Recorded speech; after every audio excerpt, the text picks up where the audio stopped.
TV 8. This is a breaking news alert. First tonight, we are following breaking news out of Newaygo County. A fire has destroyed a large building outside the city of Grant. News 8's Adriana Doria is there and spoke with the fire chief not long ago. Adriana, what are you learning tonight?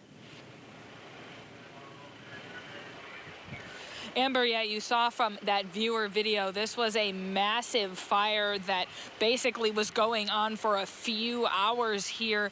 Now you can see behind me, this is what's left. It brought out 16 fire crews, 8 from within the county and 8 from out of the county, just to set out the flames. Now this building is a total loss. We're told it's Dan's Excavating, a family-owned business here in Grant. Now we just spoke with the fire chief. He tells us this all started around 7 o'clock. The owners were the ones that actually called this fire in. They weren't injured as a result, but again, a massive building. So it was a very large fire. When crews arrived here on scene, they say it was fully up in flames. Now, you heard from Storm Team 8 earlier in our earlier shows. It's extremely cold out and windy, so that made it very difficult to put this fire out. He said ultimately it took about an hour to get it totally under control and to stop those flames. Now he says, again, it was extra challenging having that wind, and even the water coming out of the hose started to freeze as a result. We did also get a chance to talk with the mayor of Grant, who was here on scene. She was shocked to see what she saw,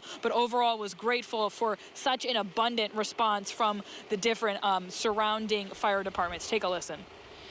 Well, it definitely increases how fast the fire will grow. And like I said, when we first got on scene, I was the first on scene. It was 100% fully involved from one end of the building to the other. I'm sure the wind played a major factor in that.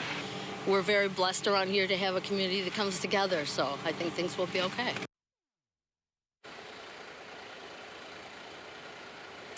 Yeah, so the good news is no injuries were reported as a result of this fire. Now, as for what caused it, that the chief says is still unknown. They are still investigating that. Now, they are going to be here on scene doing that and making sure there's no hot spots and doing all their cleanup that they need to be doing. And as we get more information, we'll be sure to update you on air and online whenever we get that. Live in Grant, I'm Adriana Doria, News 8.